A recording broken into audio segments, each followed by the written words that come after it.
Behind the Desk, Sam Houston State University Student Affairs Budget. For my interview, I chose to interview Lynn Clopton, Director of Student Affairs, Finance and Budget within the Division of Student Affairs. I asked Lynn to please describe the budget areas which you oversee and the responsibilities with managing those areas. Lynn provided a long list of departments that fall under the Division of Student Affairs and under her responsibility for overseeing fiduciary responsibility, not micromanaging these areas, but creating analysis and comparisons, and helping financially advise the Vice President of Student Affairs on all these department decisions. She also oversees student service fees and the other fees that can be seen on any student fee statement, including rec sports fees, a Bearcat One card fee, Loman Student Center fee, health center fees, and many others. All of these fees are governed by the Texas Education Code, which means there are different regulations and rules associated with how each type of fee is spent. But the student service fee is the only one that is per semester credit hour per student. The student service fee is also overseen by the Student Service Fee Committee. I asked Lynn to please expand on her role within the Student Service Fee Committee. She said she sits as the director and budget manager, so she helps this committee with many different aspects, but really helps facilitate answer any questions that the committee may have. Again, this committee is very student-centered as these fees directly impact students. It's important that the university takes into account their decision on this. So Lynn helps them understand the historical data, any information from these departments and requesting areas. But this committee is again governed by the Texas Education Code, but is appointed by the university president. I asked Lynn to explain the budget cycle under her purview.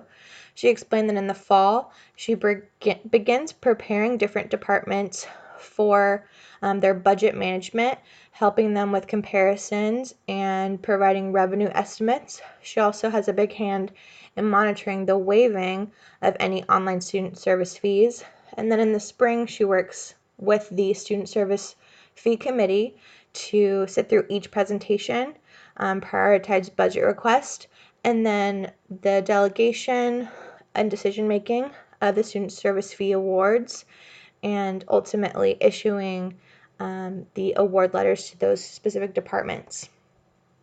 I asked Lynn what recent decisions she made impacting finances and how did you assess the impact of your decisions. Lynn explained that there was no formal process for requesting new employees or employee reclassifications within the Division of Student Affairs. So Lynn helped create a formal process that allowed for these areas to plan out a 5-year plan, to create certain memos and reports to the Vice President of Student Affairs, allowing them to benchmark with peer institutions, and really asking the departments to assess the long-term financial impacts and what processes they might have in place. How is the student service fee managed and dispersed throughout the institution? So Lynn explained a little bit further on how the Student Service Fee Committee came to the delegations that they tend to come to. Again, they have to sit through department presentations, go through the research provided by those departments.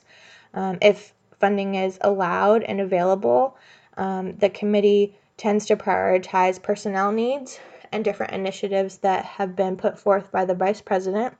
And then they also assess past funds that have been allocated and if those funds have been properly spent and can be reallocated or sunset any of those programs. I asked Lynn, what if enrollment at the institution drops significantly? What happens with the areas funded by student service fees? And simply put, that the institution would not be able to continue funding those areas. There would be a long process, which would involve directors of all departments funded by student affairs fees to meet and bring forth some areas of cutbacks. The online student service fee waiver definitely impacted the student affairs area, and once those cutbacks have been laid out, They are brought forth to the Vice President of Student Affairs, the University President, and the Student Service Committee for voting. Describe the toughest budget issue you've ever faced. Lynn expanded on the online student service fee change that began back in 2007 when the question of should online students be paying fees came into play.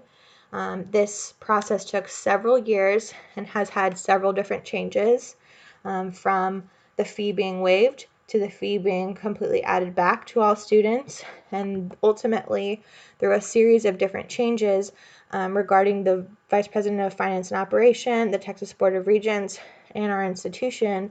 The ultimate decision was that in the spring of 2017, 100% online students who live outside of a 60-mile radius, regardless of classification, have their fees waived. So this really heavily impacted the Student Affairs Division, and it was a very challenging experience for the Division of Student Affairs. Describe how you decrease expenses and increase revenue.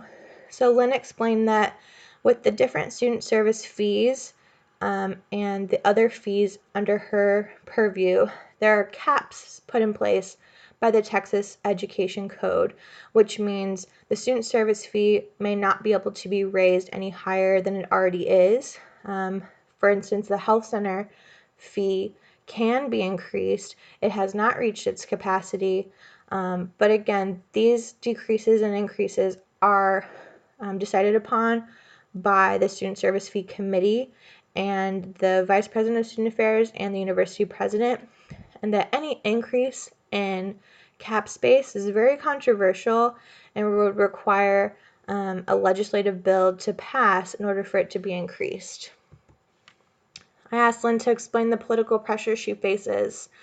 She said there's always political ramifications. The Texas Education Code is one that is a big pressure, but one that she can't waive from. She also explained to me that she's built really good connections with the Division of Finance and Operations, but still it's difficult because when she has to fight for her area of student affairs, it doesn't always add up against that side of academic affairs because we know that academics come first. So it's hard to sometimes fight those battles for the students, even though academics, might be getting put first. What advice would you give a new or mid-level professional about learning how to make budgetary decisions and being successful at it? Lynn simply said to ask questions, that no question was too small or insignificant, that these budgets are complicated and often vary with rules and regulations put in place, so we should never assume we fully understand that budget process and to always ask questions to further educate ourselves on the process. She also said it was important to have coffee with people and build connections when dealing with different areas, different vice presidents and different individuals who impact this budget. It's important to make those connections so that you can ask questions and feel comfortable in the future. My main 3 takeaways from my interview with Ms. Clopton was that student service fees, while overseen by her as the director, they also heavily rely on the decisions made by the Student Service Fee Committee. I also learned that there are multiple different fees associated with Sam Houston Student Affairs Division, not just the student service fees, but again, fees like the Health Center fee, the Loman Student Center fee, and the Bearcat One card fee, just to name a few. And lastly, there are several factors that impact student affairs and student service fees, including the Texas Education Codes, funding caps put in place, Board of Regents, and other Texas system agencies, and then of course enrollment.